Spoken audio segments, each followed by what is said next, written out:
बिस्मिल्लाहिर्रहमानिर्रहीम। अस्सलाम वालेकुम स्टूडेंट्स, कैसे हैं आप सब लोग। उम्मीद करती हूँ कि अल्लाह ताला के फजल करम से खैरियत से होंगे। अल्लाह ताला हम सबको अपनी हिफ्ज़ो-मान में रखे, आमीन सुम आमीन।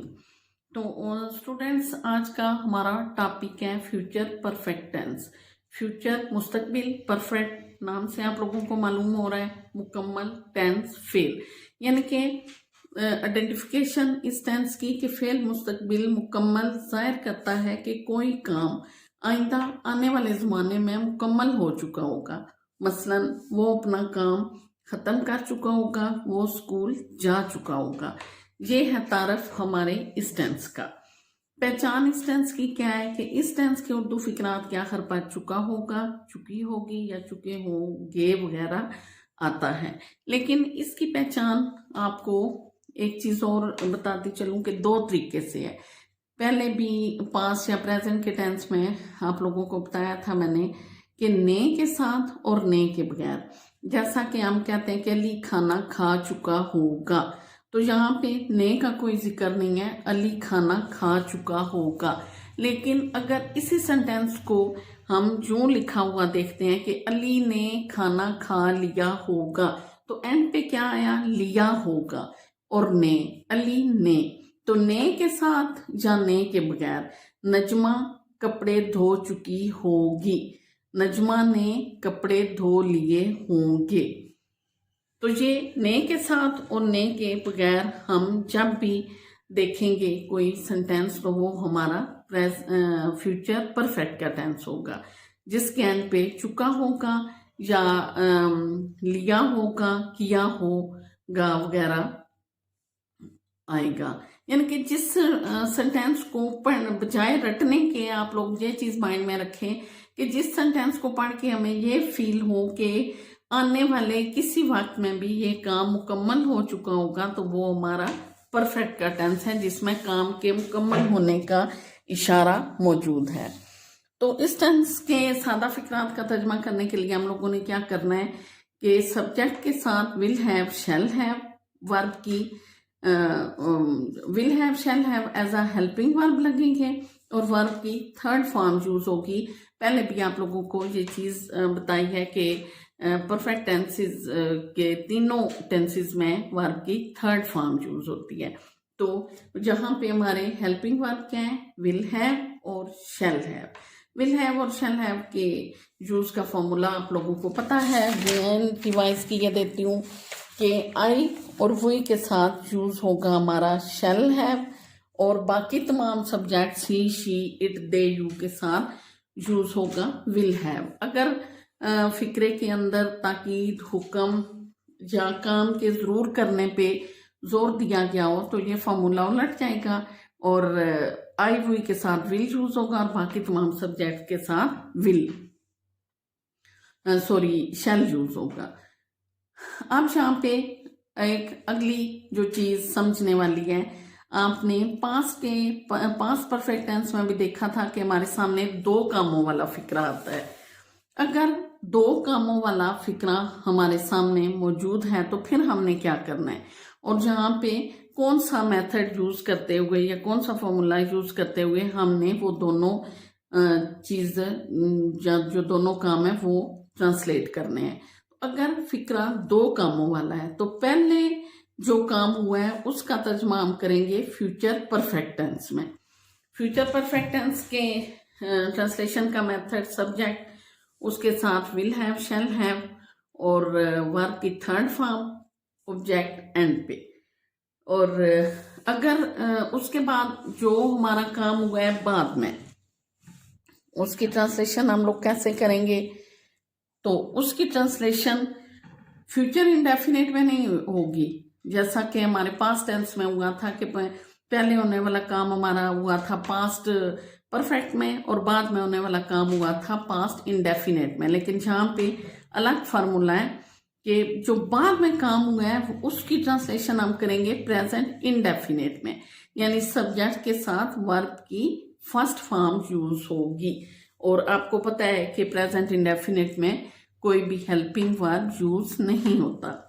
स्टूडेंट्स, पिक की आप लोगों ने ये चीज कि अगर हमारे पास फिक्रा दो कामों वाला है, तो हमने क्या करना है कि जो काम हमारा हुआ है पहले उसको हमने फ्यूचर परफेक्ट टेंस में ट्रांसलेट कर देना है। मीन सब्जेक्ट के साथ विल है, शैल है, हेल्पिंग वर्ब और वर्ब की थर्ड फॉर्म, और जो हमारा काम हुआ है बाद में उसको हमने प्रेजेंट इंडेफिनिट में ट्रांसलेट कर देना है। मीन सब्जेक्ट के साथ वर्ब की पहली फॉर्म और ऑब्जेक्ट एंड पे। आइए एग्जांपल्स देखें इसकी। The patient will have died before the doctor came. Doctor के आने से पहले मरीज मर चुका होगा। फिक्रा हमारा है डॉक्टर के आने से पहले मरीज मर चुका होगा। अब पहले क्या काम क्या हो गया, मरीज मर गया है और डॉक्टर जो है वो बाद में पहुंचा है। तो हमने क्या करना है कि मरीज मर चुका होगा की ट्रांसलेशन हमने करनी है फ्यूचर परफेक्ट टेंस में, मीन वर्ब की थर्ड फॉर्म के साथ, और डॉक्टर के आने की ट्रांसलेशन हमने करनी है प्रेजेंट इंडेफिनिट टेंस में वर्ब की फर्स्ट फॉर्म के साथ। The patient will have died before the doctor came. जब मैं आऊंगा तुम सो चुके होगे। You will have gone to sleep when I come. पहले होने वाले काम को हमने फ्यूचर परफेक्ट टेंस में कर दिया ट्रांसलेट, और जो बाद में काम हुआ है उसको हमने कर दिया है प्रेजेंट इंडेफिनिट टेंस में। ये चीज़ आप लोगों को समझ आ गई। अगर फिक्रा हमारा है सिर्फ एक ही काम वाला तो हम लोग उसको सिंपली जैसे हम सिर्फ ये पढ़ते हैं या टेंस सिर्फ इतना है कि मरीज मर चुका होगा, तो पेशेंट विल हैव डाइड। तो अगर दो कामों वाला है तो हमने ये वाला फार्मूला यूज करना है, और अगर एक काम वाला फिक्रा है तो सिर्फ प्रेजेंट परफेक्ट टेंस वाला फार्मूला यूज होगा। मीन सब्जेक्ट के साथ verb will have, shall have और वर्ब की थर्ड फॉर्म। नेक्स्ट है हमारे जी मनफी फिक्रात। मनफी फिक्रात आप लोग वाकिफ हैं कि जिसमें किसी चीज़ की नफ़ी मौजूद हो, तो हम लोगों ने यहाँ पे क्या करना है कि मनफी फिक्रात की ट्रांसलेशन करने के लिए सब्जेक्ट के बाद विल शैल के यूज का फार्मूला आप लोगों के सामने बयान हो चुका है।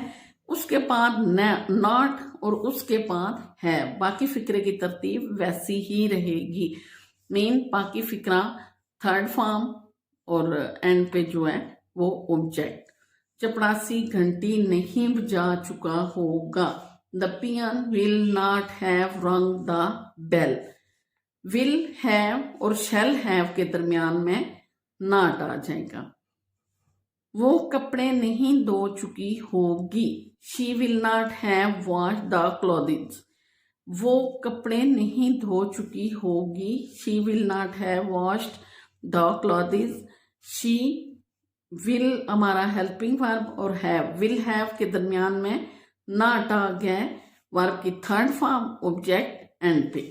सवालिया फिक्रात का ट्रांसलेशन करने के लिए आप लोग जानते हो कि हमेशा जब हम सवालिया फिक्रा ट्रांसलेट करते हैं तो क्या होता है कि जो हमारा हेल्पिंग वर्ब है वो आ जाता है फिक्रे के शुरू में, और बाकी हमारे फिक्रे की तरतीब एज इट इज़ रहेगी। यानी कि जो हमारा हेल्पिंग वर्ब है वो हम शुरू में ले आएंगे। आपने मनफी फिक्रे में देखा कि विल हैव और शैल हैव के दरमियान में नॉट आ गए, तो सवालिया फिक्रे में विल हैव और शैल हैव के दरमियान में सब्जेक्ट आ जाएगा और बाकी फिक्रा जो है वो वैसे ही रहेगा। मीन वर्ब की थर्ड फॉर्म और ऑब्जेक्ट एंड पे। क्या वो जा चुकी होगी। Will she have gone. क्या तुम्हारा भाई सऊदी अरब से आ चुका होगा। Will your brother have returned from Saudi Arabia. आई समझ के सब्जेक्ट जो हमारा वो विल हैव और शैल हैव के दरमियान में आ जाएगा सवालिया फिक्रे में। सवालिया फिक्रे के लिए हमेशा क्वेश्चन मार्क यूज होता है, ये आप लोग जानते हो अच्छे तरीके से। और मनफी फिक्रे में विल हैव और शैल हैव के दरमियान में नॉट आ जाएगा। स्टूडेंट्स क्लियर हुई चीज़ आप लोगों पे?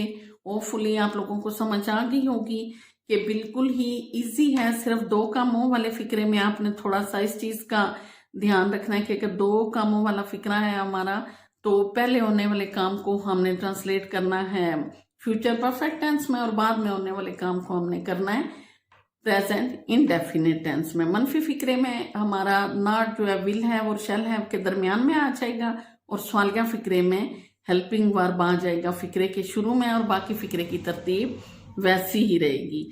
अगर आप लोगों को लेसन समझ आ रहे हैं, वीडियोस अच्छी लग रही हैं, तो सब्सक्राइब ज़रूर करें, आगे स्टूडेंट्स को भी फॉरवर्ड करें। Thanks for watching. अल्लाह हाफिज़।